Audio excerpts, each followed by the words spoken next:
Hi everyone, welcome back to my channel. இன்னைக்கு வீடியோவில் ஒரு ப்ரிப்பரேஷன் ஐடியா தான் ஷேர் பண்ணியிருக்கேன். வீக் டேஸ் அண்ட் வீக்கெண்டில் உங்களுடைய குக்கிங் ரொம்ப ஈஸியாக குயிக்காக ரிலாக்ஸாக முடிக்கிறதுக்கு இந்த டிப்ஸ் எல்லாமே ரொம்பவே யூஸ்ஃபுல்லாக இருக்கும். பேசிக் மீல் பிளானுக்கு கூட இந்த ப்ரிப்பரேஷன் ஐடியாஸ் உங்களுக்கு ரொம்பவே யூஸ்ஃபுல்லாக இருக்கும். ஸோ வீடியோவை ஸ்கிப் பண்ணாமல் பாருங்கள். ரொம்பவே யூஸ்ஃபுல்லான இன்ட்ரெஸ்டிங்கான டிப்ஸ் அண்ட் ட்ரிக்ஸ் நிறைய இந்த வீடியோவில் ஷேர் பண்ணியிருக்கேன். ஒர்க்கிங் விமன்ஸ், நான் ஒர்க்கிங் விமன்ஸ்னு இல்லாமல் காமனாக எல்லா லேடிஸ்க்குமே இந்த டிப்ஸ் எல்லாமே ரொம்பவே யூஸ்ஃபுல்லாக இருக்கும். ஸோ சிங்கிளாக மேனேஜ் பண்ணுற லேடிஸ்க்கு கண்டிப்பாக அந்த டிப் ரொம்பவே யூஸ்ஃபுல்லாக இருக்கும். ஸோ வீடியோவை ஸ்கிப் பண்ணாமல் பாருங்கள். பார்க்குறதுக்கு முன்னாடி ஃபர்ஸ்ட் டைம் சேனலை பார்க்குறீங்கன்னா ப்ளீஸ் சப்ஸ்கிரைப் பண்ணிக்கோங்க. ஃபர்ஸ்ட் டிப் என்னன்னு பார்க்கலாம். தேங்காயை உடைச்சதும் இந்த மாதிரி கொஞ்சம் பெரிய பெரிய பீசஸாக கட் பண்ணி ஒரு பாக்ஸில் போட்டு ஸ்டோர் பண்ணி நம்ம ஃப்ரீசரில் வச்சுக்கலாம். மோஸ்ட்லி நிறைய ரெசிபீஸ்க்கு நான் தேங்காய் துருவல் யூஸ் பண்ணுவேன். நான் செய்கிற நிறைய ஹெல்த்தியான ஸ்நாக்ஸ் ரெசிபீஸ்லாம் கண்டிப்பாக தேங்காய் துருவல் யூஸ் பண்ணி ஸ்வீட் ரெசிபீஸ்லாம் பண்ணுவேன். கொழுக்கட்டை, இடியாப்பம் எல்லாத்துக்குமே யூஸ் பண்ணுவேன். ஸோ அதனால் நம்ம ஃப்ரீ டைமில் இந்த மாதிரி தேங்காய் துருவலை நம்ம ரெடி பண்ணி வச்சுக்கலாம்.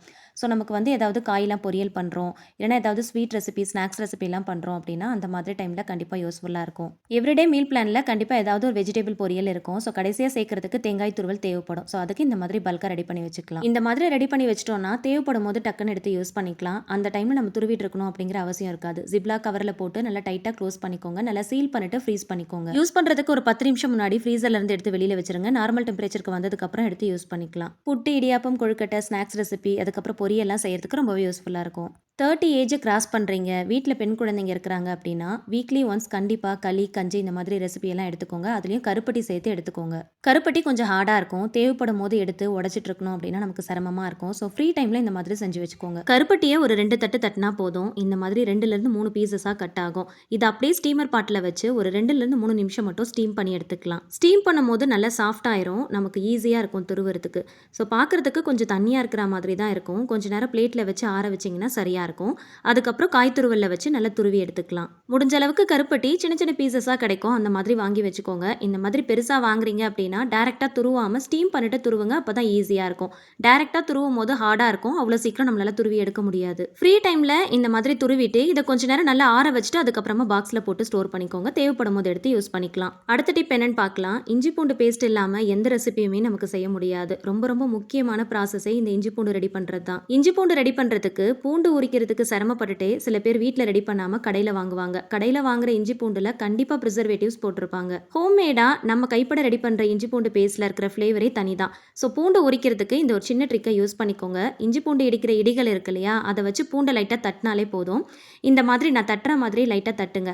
தட்டும் போது ஆட்டோமேட்டிக்காக அதில் இருக்கிற தோல் எல்லாமே உறிஞ்சிரும். உரிக்கிறதுக்கு ரொம்ப ஈஸியாக இருக்கும். பூண்டை கொஞ்சம் நேரம் வெயிலில் காய வச்சுக்கோங்க. காய வச்சுட்டு இந்த மாதிரி தட்டும் போது உரிக்கிறதுக்கு ரொம்ப ஈஸியாக இருக்கும். எவ்வளோ இருந்தாலும் ரொம்ப ஈஸியாக உரிச்சிடலாம்.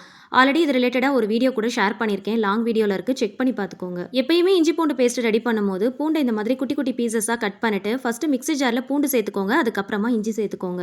இஞ்சியில் இருக்கிற தோலை சீவறதுக்கு ஸ்பூனுடைய பேக் சைடு யூஸ் பண்ணி சீவினீங்க அப்படின்னா கொஞ்சம் கூட வேஸ்ட் ஆகாமல் ஈஸியாக சீவி எடுத்துடலாம். அதையும் பொடியாக நறுக்கிட்டு சேர்த்துக்கலாம். ஈக்குவலான ரேஷியோவில் தான் நான் எப்பயுமே ஆட் பண்ணுவேன். இது கூட கொஞ்சமாக கல் உப்பு சேர்த்துக்கோங்க. சேர்த்துட்டு அரைக்கும் போது சீக்கிரமாக கெட்டு போகாமல் இருக்கும், நிறம் மாறாமல் இருக்கும். வெளியிலேயே கூட நம்ம வச்சு யூஸ் பண்ணிக்கலாம். ஃப்ரிட்ஜில் வைக்கணும் அப்படிங்கிற அவசியம் இருக்காது. சால்ட் சேர்க்காம கல் உப்பு சேர்த்து அரைச்சி வச்சுக்கோங்க. அதே மாதிரி ரொம்ப நைஸான பேஸ்ட்டாக அரைக்காமல் கொஞ்சம் கோர்ஸாக அரைச்சி வச்சுக்கோங்க. அப்போ தான் பிரியாணிலாம் பண்ணும்போது டேஸ்ட்டாக இருக்கும். இஞ்சி பூண்டு பேஸ்ட்டை முடிஞ்ச அளவுக்கு ஸ்டோர் பண்ணுறதுக்கு இந்த மாதிரி கிளாஸ் பாட்டில்ஸ் யூஸ் பண்ணிக்கோங்க. கொஞ்சமாக நல்லெண்ணெய் ஊற்றி நல்லா ஷேக் பண்ணிட்டு அதுக்கப்புறமா போட்டு ஸ்டோர் பண்ணிக்கோங்க. நெக்ஸ்ட் டிப் என்னன்னு பார்க்கலாம். எப்பயுமே சப்பாத்திக்கு, பூரிக்கெல்லாம் மாவு பிசைறீங்க அப்படின்னா கொஞ்சம் எக்ஸ்ட்ராவே பிசைஞ்சு வச்சுக்கோங்க. நைட்டு டின்னருக்கு பண்ணுறீங்க அப்படின்னா நெக்ஸ்ட் டே மார்னிங்க்கும் சேர்த்து பிளான் பண்ணிக்கோங்க. பிசைஞ்ச மாவில் லைட்டாக கொஞ்சமாக ஆயில் கோட் பண்ணிட்டு அது அவுட்டர் லேயரில் கொஞ்சம் காயாமல் இருக்கிறதுக்காக. அதுக்கப்புறம் ஈர துணிலாம் போடணும்னு அவசியம் இல்லை. ஒரு ஸ்டீல் டிஃபன் பாக்ஸ் யூஸ் பண்ணி நல்லா டைட்டாக க்ளோஸ் பண்ணிட்டு ஃப்ரிட்ஜில் வச்சிங்க அப்படின்னா ரொம்ப சூப்பராக இருக்கும். ஆயில் அப்ளை பண்ணிட்டு வைக்கிறதுனால மேலே அவுட்டர் லேயர் கருத்து போகாமல் இருக்கும். மாவும் நல்லா ஃப்ரெஷ்ஷாக இருக்கும். புதுசாக பிசைஞ்சா மாதிரியே இருக்கும். தேவைப்படும் போது ஒரு 10 நிமிஷத்துக்கு முன்னாடியே ஃப்ரிட்ஜில் இருந்து எடுத்து வெளியில் வச்சுட்டு அதுக்கப்புறமா யூஸ் பண்ணிக்கலாம். நெக்ஸ்ட் டிப் என்னன்னு பார்க்கலாம். மிஸ் பண்ணாமல் மறக்காமல் இதை ப்ரிப்பேர் பண்ணி வச்சுக்கோங்க. பிரியாணி பண்ணும்போது கத்திரிக்காய் பச்சடி பண்ணுறதுக்கும், இட்லி தோசைக்கு சட்னி பண்ணுறதுக்கு, ஸ்நாக்ஸ் பண்ணுறதுக்குலாம் வேர்க்கடலை தேவைப்படும். மோஸ்ட்லி வேர்க்கடலை வாங்கும் போது ஸ்கின்னோட தான் நம்ம வாங்குவோம். அதை வறுத்து தோல் உரிச்சு நம்ம ஏதாவது ஒரு ரெசிபி பண்ணிட்டு இருக்கும் போது நடுவில் இந்த ஒரு வேலையை செய்கிறோம் அப்படின்னா அது கொஞ்சம் பெரிய ப்ராசஸாக நமக்கு தெரியும். ஸோ நம்மளுடைய எல்லா விஷயத்துக்கும் தேவைப்படுற இந்த வேர்க்கடலையை ஃபஸ்ட்டே நம்ம ரெடி பண்ணி வச்சுக்கலாம். ஃப்ரீ டைமில் இந்த மாதிரி செஞ்சு வச்சுக்கோங்க. கடாயில் போட்டு ஸ்லோ ஃப்ளேமில் வச்சு நல்லா ஃப்ரை பண்ணிக்கோங்க. நல்லா ஒரு கோல்டன் கலர் வர அளவுக்கு நல்லா ஃப்ரை பண்ணிவிட்டு அதை அப்படியே ஒரு பிளேட்டுக்கு மாற்றி நல்லா ஆற வச்சுக்கலாம். கொஞ்சம் நல்லா ஆறுனதுக்கு அப்புறமா ஈஸியாக அதில் இருக்கிற ஸ்கின் எல்லாம் பீல் பண்ணிட்டு ஒரு பாக்ஸில் போட்டு ஸ்டோர் பண்ணி வச்சுக்கலாம். தேவைப்படும் போது எடுத்து யூஸ் பண்ணிக்கலாம். மிஸ் பண்ணாமல் இது ரெடி பண்ணி வச்சுக்கோங்க. நெக்ஸ்ட் டிப் என்னன்னு பார்க்கலாம். நம்முடைய சமையலுக்கு கண்டிப்பா தேவைப்படுறது மஞ்சள் தூள். இத நம்ம வீட்ல எப்படி ப்ரிப்பேர் பண்ணலாம் அப்படிங்கிறத பார்க்கலாம். இது நெறைய விஷயத்துக்காக நம்ம யூஸ் பண்ணிக்கலாம். மஞ்சள் கிழங்கு உங்களுக்கு கிடைக்கும்போது வாங்கி அத நல்லா சுத்தமா வாஷ் பண்ணிக்கோங்க. இதுல கொஞ்சம் மணல் நெறையா இருக்கும். ஸோ நல்லா சுத்தமா வாஷ் பண்ணிட்டு கொஞ்ச நேரம் வெயில்ல நல்லா காய வச்சு எடுத்துக்கலாம். இந்த ஈரம் போற அளவுக்கு நல்லா காய வச்சு எடுத்துக்கோங்க. இதுல இருக்கிற ஸ்கின்ன பீல் பண்றதுக்கு ஸ்பூன் யூஸ் பண்ணியிருக்கிறேன். இஞ்சிலாம் சீவறதுக்கு நம்ம யூஸ் பண்ணுவோம் இல்லையா? சேம் அதே மாதிரி தான். நல்லா சீவி எடுத்துக்கலாம். இது ஒரு பக்கம் இருக்கட்டும். இன்னும் கொஞ்சம் மஞ்சள் கிழங்க நல்லா வாஷ் பண்ணத, காய வச்சத இட்லி பாத்திரத்துல வச்சு ஒரு 10 நிமிஷம் மட்டும் ஸ்டீம் பண்ணி எடுத்துக்கலாம். மஞ்சள் கொஞ்சம் ஹார்டா இருக்கும். இந்த மாதிரி ஸ்டீம் பண்ணும்போது நல்லா சாஃப்டா மாறிடும். அப்ப நமக்கு ஸ்கின்ன பீல் பண்றதோ இல்லைன்னா கட் பண்றதோ நமக்கு ரொம்ப ஈஸியா இருக்கும். இதை கொஞ்ச நேரம் நல்லா ஆற விடுங்க. நல்லா இதுல இருக்கிற ஹீட் ஃபுல்லா கம்ப்ளீட்டா ஆறணும். கம்ப்ளீட்டா ஆறுனதுக்கு அப்புறம் 1 வீக் வரைக்கும் நல்ல வெயில்ல வச்சு நல்லா காய வச்சு எடுத்துக்கோங்க. இந்த மாதிரி மஞ்சள் கிழங்கா கிடைக்கும். இதை ஒரு பாக்ஸ்ல போட்டு ஸ்டோர் பண்ணிக்கோங்க. நிறைய விஷயத்துக்கு யூஸ் பண்ணிக்கலாம். கண்டிப்பா அது ஒரு வீடியோவா ஷேர் பண்றேன். ஆல்ரெடி கொஞ்சம் மஞ்சள்ல ஸ்கின்ன பீல் பண்ணி வச்சிருந்தோம் இல்லையா? அதை வந்து நல்லா தின்னா ஸ்லைஸ் பண்ணிக்கலாம். எந்த அளவுக்கு தின்னா ஸ்லைஸ் பண்ண முடியுமோ அந்த அளவுக்கு தின்னா ஸ்லைஸ் பண்ணிக்கோங்க. இதை வந்து நல்ல வெயில்ல காய வைக்க போறோம். ஒரே நாள்ல சீக்கிரமா காயணும் அப்படின்னா நல்லா தின்னா ஸ்லைஸ் பண்ணிக்கோங்க. இது பார்க்கறதுக்கு அப்படியே கேரட் மாதிரியே இருக்கும். ஒரு நாள் முழுக்க வெயில்ல காய வச்சுக்கோங்க. இல்லைன்னா ஒரு 2 நாள் கூட நீங்க காய வச்சுக்கலாம். காயறதுக்கு முன்னாடி நல்ல பெரிய பெரிய பீசஸா இருக்கிற மாதிரி இருக்கும். காஞ்சதுக்கு அப்புறம் நல்லா சுருங்கி இந்த மாதிரி குட்டி குட்டியா ஆயிரும். இந்த மாதிரி நல்லா சுருங்கி நல்லா கிறிஸ்பி ஆகுற அளவுக்கு நல்லா காய வச்சுக்கோங்க. இதை அப்படியே மிக்ஸி ஜார்ல சேர்த்துக்கலாம். மிக்ஸி ஜார்ல ஈரம் இல்லாம பார்த்துக்கோங்க. நல்ல ஸ்மூத்தான பவுடரா அரைச்சு எடுத்துட்டு வந்துடலாம். அவ்வளவுதான். ரொம்ப ஈஸியா வீட்லயே மஞ்சள் பொடி நம்ம ரெடி பண்ணிட்டோம். கடையில வாங்குறதுக்கு பதிலாக டைம் கிடைக்கும் போது மஞ்சள் கிழங்கு கிடைக்கும் போது இந்த மாதிரி பல்கான குவான்டிட்டியில் ரெடி பண்ணிட்டு ஒரு பாக்ஸில் போட்டு ஸ்டோர் பண்ணி வச்சுக்கோங்க. ஏதாவது ஒரு பொருளை கம்ப்ளீட்டாக பாக்ஸில் போட்டு நம்ம க்ளோஸ் பண்ணுறோம் அப்படின்னா உள்ள ஸ்பூன் போட்டு க்ளோஸ் பண்ண முடியாது. பேக் சைடில் இந்த மாதிரி திருப்பி போட்டு க்ளோஸ் பண்ணும் போது ஈஸியாக க்ளோஸ் பண்ணிடலாம். பாக்ஸ் ஃபுல்லாக இருக்கும் போது ஸ்ட்ரைட்டாக போட முடியாது. பேக் சைடில் போடும்போது லிட் க்ளோஸ் பண்ணுறதுக்கு ரொம்ப ஈஸியாக இருக்கும். எடுத்து யூஸ் பண்ணுறதுக்கும் ஈஸியாக இருக்கும். மார்னிங் பிரேக்ஃபாஸ்ட்டுக்கு சட்னி போடுறதுக்கு டைம் இல்லை அப்படின்னா இந்த இட்லி பொடியை வச்சு நம்ம ஓட்டிடலாம். இட்லி தோசைக்கு ரொம்பவே இம்பார்ட்டன்ட். பேனில் 1/4 கப் கடலைப்பருப்பு, துவரம்பருப்பு, கருப்பு உளுந்து, அரிசி, பொட்டுக்கடலை, வெள்ளையல் இது எல்லாத்தையுமே ட்ரை ரோஸ்ட் பண்ணிட்டு தனியாக எடுத்து வச்சுக்கோங்க. கூடவே 6 பல்லு பூண்டு, காரத்துக்கு ஏற்றா போல காஞ்ச வத்தல், 2 கைப்பிடி கருவேப்பிலையை நல்லா சுத்தமாக வாஷ் பண்ணிட்டு நல்லா கிறிஸ்பி ஆகிற அளவுக்கு ஃப்ரை பண்ணிக்கலாம். கையில் எடுத்து நசுக்கி பார்க்கும் போது நல்லா கிறிஸ்பியாக இருக்கணும். அந்த அளவுக்கு நல்லா கிறிஸ்பியாக வறுத்து எடுத்துக்கோங்க. கூடவே கல்லுப்பையும் லைட்டாக வறுத்து எடுத்துக்கோங்க. சால்ட்டுக்கு பதிலாக கல்லுப்பு சேர்த்துக்கோங்க. கொஞ்சமாக நல்லெண்ணெய் சேர்த்து அதில் 2 கட்டி பெருங்காயமும் ஒரு சின்ன துண்டு புளியும் வறுத்து எடுத்துக்கலாம். ஒவ்வொரு பொருளையும் வறுக்கும் போது மீடியம் ஃப்ளேமில் வச்சு கலர் மாறி வாசனை வர அளவுக்கு வறுத்துக்கோங்க. வறுத்த உடனே அரைச்சிடாம பிளேட்டுக்கு மாற்றி ஆறுனதுக்கு அப்புறம் மிக்ஸி ஜாரில் மாற்றி கோர்ஸாக அரைச்சிக்கோங்க. அரைச்ச உடனே ஸ்டோர் பண்ணிடாம அகைன் ஒரு பிளேட்டுக்கு மாற்றி நல்லா ஆறுனதுக்கு அப்புறமா இந்த மாதிரி கிளாஸ் பாட்டிலில் போட்டு டைட்டாக ஸ்டோர் பண்ணி வச்சிங்கன்னா 1 மந்த் வரைக்கும் ஸ்டோர் பண்ணி யூஸ் பண்ணிக்கலாம். இட்லி பொடி கம்ப்ளீட்டாக காலியாகிறதுக்கு முன்னாடி நெக்ஸ்ட் பேட்ச் ரெடி பண்ணி வச்சுக்கோங்க. உடம்புக்கு முடியாத டைம்லலாம் சட்னி போட டைம் இல்லை அப்படின்னா இந்த இட்லி பொடி இட்லி தோசைக்கு ரொம்பவே ஹெல்ப்ஃபுல்லாக இருக்கும். கண்டிப்பாக ரெடி பண்ணி வச்சுக்கோங்க. நெக்ஸ்ட் இப்போ என்னன்னு பார்க்கலாம். வீக்கெண்ட் மீல் பிளானில் கண்டிப்பாக எல்லார் வீட்லேயுமே பிரியாணி இருக்கும். ஸோ முடிஞ்ச அளவுக்கு ஹோம்மேட் பிரியாணி மசாலா யூஸ் பண்ணி ட்ரை பண்ணி பாருங்க. நல்ல ஃப்ளேவர்ஃபுல்லாக இருக்கும். பிரியாணி பண்ணுறப்போ ஃப்ரெஷ்ஷாக ரெடி பண்ணி யூஸ் பண்ணோம் அப்படின்னா இன்னும் நல்லா இருக்கும். ஸோ டைம் கிடைக்காதவங்க ஃப்ரீ டைமில் ரெடி பண்ணி வச்சுக்கோங்க. பிரியாணி செய்யும் போது டக்குன்னு எடுத்து யூஸ் பண்ணிக்கலாம். இன்கேஸ் நீங்கள் ப்ரிப்ரேஷன் பண்ண போறீங்க அப்படின்னா முடிஞ்ச அளவுக்கு கிளாஸ் பாட்டிலில் போட்டு ஸ்டோர் பண்ணி யூஸ் பண்ணிக்கோங்க. பிளாஸ்டிக் பாட்டில்ஸ் அவாய்ட் பண்ணிக்கோங்க. அப்பதான் நல்ல ஃப்ளேவர்ஃபுல்லாக இருக்கும். இதை எப்படி ப்ரிப்பேர் பண்ணலாம் அப்படிங்கிறத பார்க்கலாமா? நான் சொல்கிற இந்த மெஷர்மெண்ட் எல்லாமே 1 kg பிரியாணிக்கு நீங்கள் யூஸ் பண்ணிக்கலாம். 5 துண்டு பட்டை எடுத்துக்கோங்க. நல்ல சுருள் பட்டையாக பார்த்து வாங்கிக்கோங்க. நீளமாக தட்டையாக இருக்கும், அது வாங்காதீங்க. இந்த மாதிரி சுருள் பட்டையாக யூஸ் பண்ணிக்கோங்க. நான்வெஜ் கிரேவிக்கும் பிரியாணிக்கும் இந்த மாதிரி சுருள் பட்டை யூஸ் பண்ணி பண்ணும்போது டேஸ்ட் அண்ட் அரோமா சூப்பராக இருக்கும். நெக்ஸ்ட் கல்பாசி, இது ஒரு பெரிய பீஸாக பார்த்து எடுத்துக்கோங்க. ஏலக்காய் கிரீன் கலரில் ஒன்றே எடுத்துக்கலாம். ஒரு ஜாதி பத்திரி பூ அப்படியே பெருசாக அப்படியே எடுத்துக்கலாம். 6லேருந்து 7 போல கிராம்பு எடுத்துக்கோங்க. கருப்பு ஏலக்காயில் பாதி எடுத்துக்கலாம். விதையோடு சேர்த்து எடுத்துக்கோங்க. ரொம்ப அதிகமாக சேர்த்துட்டாலும் கசப்பு தன்மை கொடுத்துரும். வாசனை ரொம்ப அதிகமாக இருக்கும், சாப்பிட முடியாது. அன்னாசி பூ முழுசாக 1 அப்படியே எடுத்துக்கலாம். 1 டீஸ்பூன் மிளகு, பேலீஃப் 1 எடுத்துக்கலாம். நெக்ஸ்ட் 1 டேபிள் ஸ்பூன் தனியா, 1 table spoon Sahi jeera. Normal jeera use பண்ணாதீங்க, சாஹி ஜீரா யூஸ் பண்ணிக்கோங்க. நல்ல ஒரு டேஸ்ட்டும் அரோமாவும் கிடைக்கும். இந்த இன்கிரியன்ஸ் உடைய குவான்டிட்டியில் மசாலா ரெடி பண்ணி 1 kg மட்டன் சிக்கன் யூஸ் பண்ணி பிரியாணி செய்யலாம். இதை அப்படியே பேனில் சேர்த்து ஸ்லோ ஃப்ளேமில் நல்லா ட்ரை ரோஸ்ட் பண்ணிக்கோங்க. ஜஸ்ட் வந்து கலர் சேஞ்ச் ஆகி நல்ல ஒரு அரோமா கிடைக்கும். அப்போ அப்படியே ஸ்விட்ச் ஆஃப் பண்ணிட்டு நல்லா ஆற வச்சு மிக்ஸி ஜாரில் சேர்த்து நல்லா கோர்ஸாக பவுடர் பண்ணி எடுத்துக்கோங்க. இதை அப்படியே ஸ்டோர் பண்ணி வச்சும் நீங்கள் யூஸ் பண்ணிக்கலாம். இல்லைனா ஃப்ரெஷ்ஷாக ப்ரிப்பேர் பண்ணியும் யூஸ் பண்ணிக்கலாம். இந்த பிரியாணி மசாலா யூஸ் பண்ணி ஹைதராபாதி ஸ்டைலில் ஸ்மோக்கி ஃப்ளேவரில் சிக்கன் மட்டன் வச்சு தம் பிரியாணி ரெசிபி போஸ்ட் பண்ணியிருக்கேன். செக் பண்ணி பார்த்துக்கோங்க. நெக்ஸ்ட் இப்போ என்னன்னு பார்க்கலாம். ஃப்ரீ டைமில் இந்த விஷயத்தை நம்ம பண்ணி வச்சுக்கலாம். மிளகு சீரகம் எல்லாம் நம்ம பல்கான குவான்டிட்டியில் வாங்குறோம் அப்படின்னா டேரெக்டாக அப்படியே ஸ்டோர் பண்ணாமல் கொஞ்சம் லைட்டாக ஃப்ரை பண்ணிட்டு அதுக்கப்புறம் ஆற வச்சுட்டு ஸ்டோர் பண்ணிக்கோங்க. இந்த மாதிரி ஸ்டோர் பண்ணிங்கன்னா சீக்கிரமாக வண்டு பூச்சி வராமல் இருக்கும். ஷெல்ஃப் லைஃபும் அதிகம். இந்த மாதிரி ஃப்ரை பண்ணுறதுனால இன்னொரு அட்வான்டேஜும் இருக்குது. ஒரு சில பேருக்கு ஜீரக தண்ணி குடிக்கிற பழக்கம் இருக்கும். ஜீரகத்தை டேரெக்டாக அப்படியே ராவாக போட்டு பாயில் பண்ணாமல் ஃப்ரை பண்ணிட்டு தான் பாயில் பண்ணணும். ஸோ அந்த மாதிரி டைமில் ஒரு கிளாஸ் அளவுக்கு நீங்கள் போடுறீங்க அப்படின்னா அந்த டைமில் அதை எடுத்து நம்ம ஃப்ரை பண்ணிட்டு இருக்கணும்னு அவசியம் இருக்காது.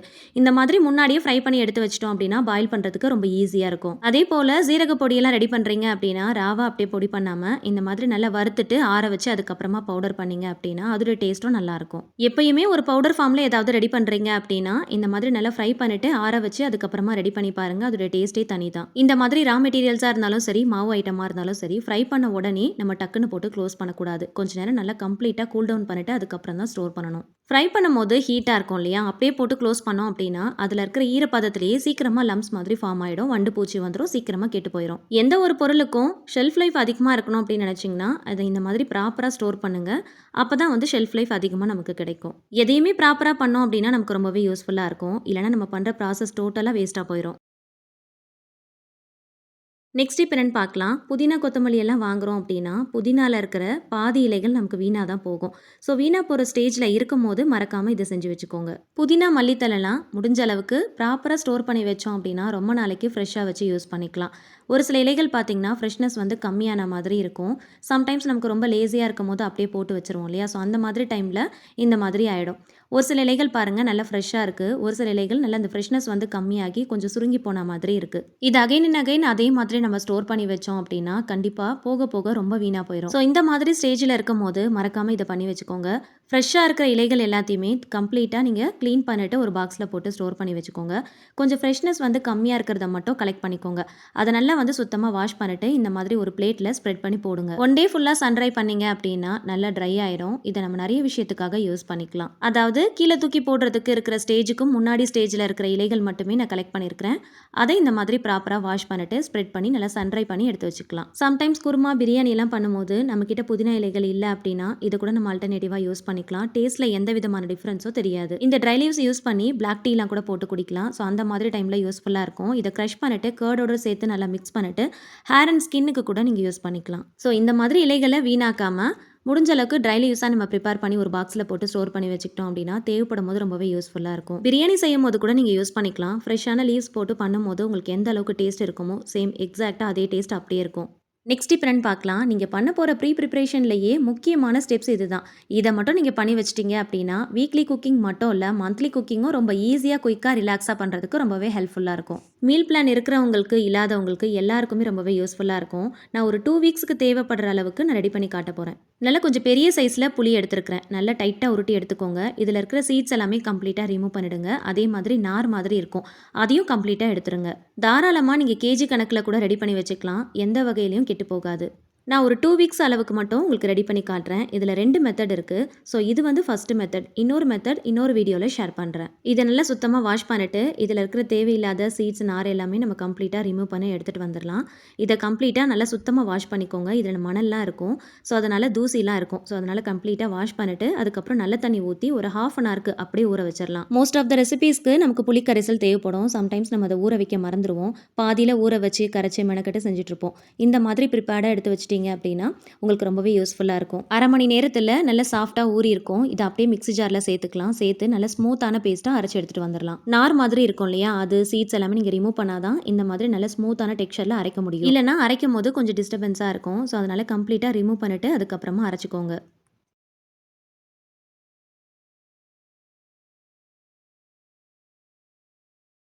இந்த மாதிரி ஒரு ஜல்லடை யூஸ் பண்ணி நல்லா ஃபில்டர் பண்ணி எடுத்துக்கலாம். புளியை கரைச்சிட்டு ஃபில்டர் பண்ணிட்டு தான் நம்ம யூஸ் பண்ணுவோம் இல்லையா, அதே மாதிரி தான் இதுவும். அரைச்சிட்டு ஒரு சில பேர் அப்படியே ஸ்டோர் பண்ணி வைப்பாங்க. அந்த மாதிரி செய்யாதீங்க. குழம்பு செய்யும் போது கொஞ்சம் திருத்திரியாக இருக்கிற மாதிரி இருக்கும். அதனால் கம்ப்ளீட்டாக ஃபில்டர் பண்ணிட்டு நல்லா ஸ்மூத்தான டெக்ஸ்சரில் ரெடி பண்ணி எடுத்து வச்சுக்கோங்க.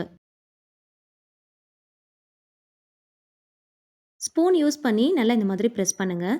உள்ளே இருக்கிற பேஸ்ட் எல்லாமே கம்ப்ளீட்டாக வந்துடும்.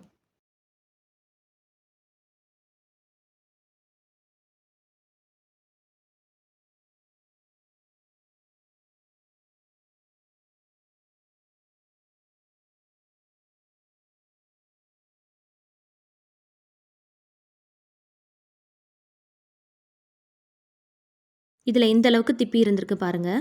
ஸோ இத நம்ம அப்படியே வந்து குழம்புல சேர்த்தோம் அப்படின்னா, இது அப்படியே திரி திரியா தெரியும். ஸோ அதனால முடிஞ்ச அளவுக்கு இந்த திப்பிய மட்டும் நம்ம தனியா ஃபில்டர் பண்ணி எடுத்துக்கலாம்.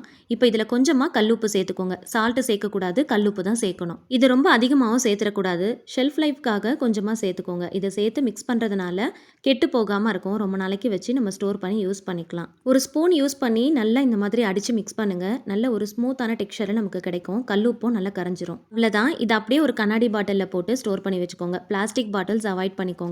இத தேவைப்படும்போது நம்ம எடுத்து யூஸ் பண்ணிக்கலாம். எப்படிலாம் யூஸ் பண்ணலாம் அப்படிங்கிறத நான் உங்களுக்கு காட்டுறேன். நம்மளுடைய மீல் பிளான்ல கண்டிப்பா அந்த வீக் ஒரு நாளாவது ஃபிஷ் பண்ணுவோம் இல்லையா? ஃபிஷ் ஃப்ரை பண்ணும்போது லெமனுக்கு பதிலா இந்த மாதிரி புளி கரைசல் யூஸ் பண்ணி நீங்க பண்ணி பாருங்க. டேஸ்ட் ரொம்ப நல்லாயிருக்கும். என்னுடைய மோஸ்ட் ஆஃப் த ரெசிபீஸ்ல நீங்க பார்த்துருப்பீங்க. ஃபிஷ் ஃப்ரை பண்ணும்போது நான் லெமன் யூஸ் பண்ண மாட்டேன்.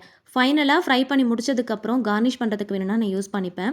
ஆனா இந்த மாதிரி மேரினேட் பண்ணுறதுக்கு புளி கரைசல் தான் நான் யூஸ் பண்ணுவேன். லெமனுக்கு பதிலா புளி கரைசல் யூஸ் பண்ணி நல்லா மேரினேட் பண்ணிட்டு ஃபிஷ் ஃப்ரை பண்ணி பாருங்க. டேஸ்ட் ரொம்ப நல்லாயிருக்கும். அதே போல இத மீன்ல வந்து தடவும்போது நல்ல ஒரு திக்னஸ் கொடுக்கும். நம்ம சேர்த்துருக்கிற மசாலாவோட சேர்த்து நல்ல ஒரு திக்கான கோட்டிங் மாதிரி நமக்கு தெரியும். மசாலா உதிராம இருக்கிறதுக்கு ரொம்பவே ஹெல்ப் பண்ணும். சாதாரணமா லெமன் ஜூஸ் ஆட் பண்ணிட்டு நீங்க மசாலாவோட சேர்த்து மிக்ஸ் பண்றதுக்கும் புளிக்கரைசல் சேர்த்து மிக்ஸ் பண்றதுக்கும் டிஃபரன்ஸ் தெரியும். டேஸ்ட்லயும் சரி. நெக்ஸ்ட் ஒரு பவுல்ல 4 டீஸ்பூன் அளவுக்கு இந்த பேஸ்ட் எடுத்துருக்கிறேன். நீங்க செய்ய போற ரெசிபியோடைய குவான்டிட்டிக்கு ஏத்த மாதிரி எடுத்துக்கோங்க. நான் செய்யறதுக்கு ஏத்த மாதிரி எடுத்துருக்கிறேன். எடுத்துட்டு கொஞ்சமா தண்ணி ஊத்தி நல்லா கரைச்சி எடுத்துக்கலாம். இது நல்லா திக்கா இருக்கிறதுனால ஒரு 4 டீஸ்பூன் அளவுக்கு சேர்த்தாலே ஒரு பாதி பாத்திரம் அளவுக்கு நம்ம குழம்புலாம் செய்யலாம். மீன் குழம்புக்கு எல்லாத்தையும் வதக்கி அரைச்சு தாளிச்சு விட்டுருக்கிறேன். இப்போ மீன் குழம்புல புளி சேர்க்குற இடத்துல இந்த புளி கரைசலை சேர்த்துருக்கிறேன். இப்போ தேவையான அளவுக்கு தண்ணி ஊற்றி நல்லா கலந்துட்டு உப்பு காரெல்லாம் கரெக்டாக இருக்கான்னு செக் பண்ணிட்டு நல்லா கொதி வரும்போது மீன் துண்டுகளை சேர்த்துக்கலாம். அவ்வளோதான். ரொம்ப குயிக்காக மீன் குழம்பு செஞ்சிடலாம். நிறைய பேர் இந்த புளி ஊற வைக்க மறந்துடுவோம். ஸோ அதனால் இந்த மாதிரி ரெடியாக வச்சுருந்தோம் அப்படின்னா டக்குன்னு நம்மளுடைய வேலை முடிஞ்சிடும். மீன் குழம்பாக இருந்தாலும் ஈஸியாக டக்குன்னு செஞ்சு முடிச்சிடலாம். கடைசியாக கொஞ்சமாக பச்சை மிளகாய், கருவேப்பிலை இந்த மாதிரி கொஞ்சம் பெரிய பீசஸாக கட் பண்ண தக்காளி எல்லாம் சேர்த்து பண்ணீங்க அப்படின்னா டேஸ்ட் ரொம்ப நல்லாயிருக்கும். என்னுடைய ரெசிபி எல்லாம் சேனலில் இருக்குது, செக் பண்ணி பாருங்கள். நெக்ஸ்ட் இந்த புளி பேஸ்ட்டை எதுக்காக யூஸ் பண்ணலான்றதை பார்க்கலாம். ஒரு பவுலில் 3 டேபிள் ஸ்பூன் அளவுக்கு எடுத்துருக்கிறேன். ஆல்மோஸ்ட் ஒரு பாட்டில் கம்ப்ளீட்டாக ஃபினிஷ் பண்ணிட்டேன். தக்காளி வேக வச்ச தண்ணியை இது கூட சேர்த்து நல்லா கரைச்சி எடுத்துக்கலாம்.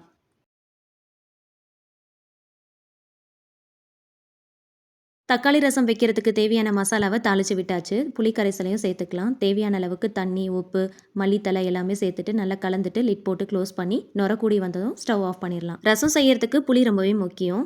ரெடியாக நம்ம எடுத்து வச்சிருக்கிறதுனால ரசம் செய்கிற வேலையும் ரொம்ப ஈஸியாக முடிஞ்சிருச்சு.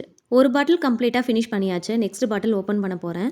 இப்போ ஃப்ரிட்ஜிலேருந்து நம்ம எடுத்துருக்கிறதுனால கொஞ்சம் வந்து தண்ணியாகவும் கொஞ்சம் திக்காகவும் இருக்கிற மாதிரி இருக்கும். நல்லா மிக்ஸ் பண்ணிட்டு தான் நம்ம யூஸ் பண்ணணும். இதை வச்சு என்ன பண்ணலாம் அப்படின்றத பார்க்கலாம். இப்போ எடுத்ததுக்கப்புறம் ஒரு ஸ்பூன் வச்சு நல்லா மிக்ஸ் பண்ணி விடுங்க. 1 வீக் அப்புறம் இன்னொரு பாட்டில் நான் எடுத்துருக்கிறேன். ஸோ 1 வீக் அப்புறம் எடுக்கும் போது கொஞ்சம் இந்த மாதிரி தான் இருக்கும். மிக்ஸ் பண்ணும் போது ஈவனாக அந்த பேஸ்ட் எல்லாமே நமக்கு கரெக்டாக வந்துடும். ஸோ அதுக்கப்புறமா எடுத்து நம்ம யூஸ் பண்ணிக்கலாம்.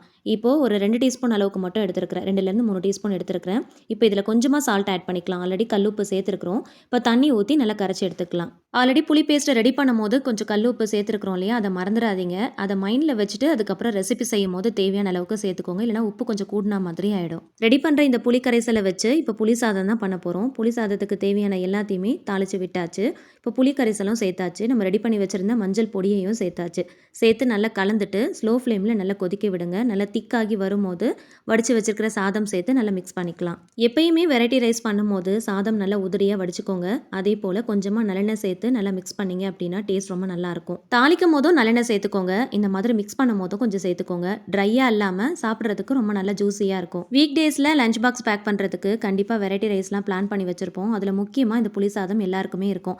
ஸோ அந்த மாதிரி டைமில் ரொம்பவே யூஸ்ஃபுல்லாக இருக்கும். மார்னிங் டைமில் ஹரிபரியாக சமைக்கும் போது இது ரெடியாக வச்சுருந்தோம் அப்படின்னா நம்மளுடைய வேலையை ரொம்ப ஈஸியாக முடிச்சிடலாம். இதுக்கு தேவையான சைட் டிஷ்ஷையும் நம்ம டக்குன்னு ரெடி பண்ணிடலாம். ஆஃபீஸ் போகிறவங்களுக்கு, ஸ்கூல் போகிறவங்களுக்கு லஞ்ச் பாக்ஸ் பேக் பண்ணுறதுக்கு கண்டிப்பாக இந்த ப்ரிப்பரேஷன் ஐடியா எல்லாமே ரொம்பவே யூஸ்ஃபுல்லாக இருக்கும். இதில் நான் ஷேர் பண்ணியிருக்கிற ஒவ்வொரு ப்ரிப்பரேஷன் ஐடியாவும் ரொம்ப பெரிய லெவலில் இல்லாமல் சிம்பிளாக ஒரு மீல் பிளான் நீங்கள் பண்ணால் கூட ரொம்ப ஈஸியாக ரிலாக்ஸாக முடிக்கிற மாதிரி ஐடியாஸ் தான் நிறையவே ஷேர் பண்ணியிருக்கிறேன். இந்த ப்ரிப்பரேஷன் எல்லாத்தையுமே நீங்கள் முன்னாடியே பண்ணி வச்சிட்டிங்க அப்படின்னா கண்டிப்பாக உங்களுடைய குக்கிங் ரொம்ப ஈஸியாக குயிக்காக முடிஞ்சிடும். ட்ரை பண்ணி பார்த்துட்டு கண்டிப்பாக ஃபீட்பேக்கில் ஷேர் பண்ணுங்கள். வீக்லி 1 டே ஒரு 2 ஹார்ஸ் நீங்கள் ஸ்பெண்ட் பண்ணி இதெல்லாமே ப்ரிப்பேர் பண்ணி வச்சிட்டிங்க அப்படின்னா அந்த வீக் டேஸ்லேயும் சரி வீக் வீக்கெண்ட்லயும் சரி ரிலாக்ஸா சமைக்கலாம், நிறைய ரெஸ்ட் எடுக்கலாம். வீடியோ பார்த்துட்டு இருக்கிற உங்க எல்லாருக்குமே சிங்கிளா சமைக்கிற, சமாளிக்கிற மதர், சிஸ்டர், ஃப்ரெண்ட்ஸ், ரிலேட்டிவ்ஸ்னு எல்லாருமே இருப்பாங்க. ஸோ அவங்க எல்லாருக்குமே இந்த வீடியோ ஷேர் பண்ணி விடுங்க. ரொம்பவே யூஸ்ஃபுல்லா இருக்கும். இந்த சேனல் மூலமாவும், ஒவ்வொரு வீடியோஸ் மூலமாவும் எனக்கு தெரிஞ்ச என்னுடைய ஸ்டைல்ல நான் செய்யற ரெசிபீஸ் எல்லாத்தையுமே உங்ககிட்ட ஷேர் பண்ணிட்டு இருக்கேன். நிறைய கிச்சன் டிப்ஸையும் ஷேர் பண்ணிட்டு இருக்கேன். என்ன என்கரேஜ் பண்ணணும்னு நினைக்கிறவங்க மறக்காம சேனலை சப்ஸ்கிரைப் பண்ணிட்டு சப்போர்ட் பண்ணுங்க. வீடியோக்கு மறக்காம லைக் பண்ணுங்க. தேங்க்ஸ் ஃபார் வாட்சிங்.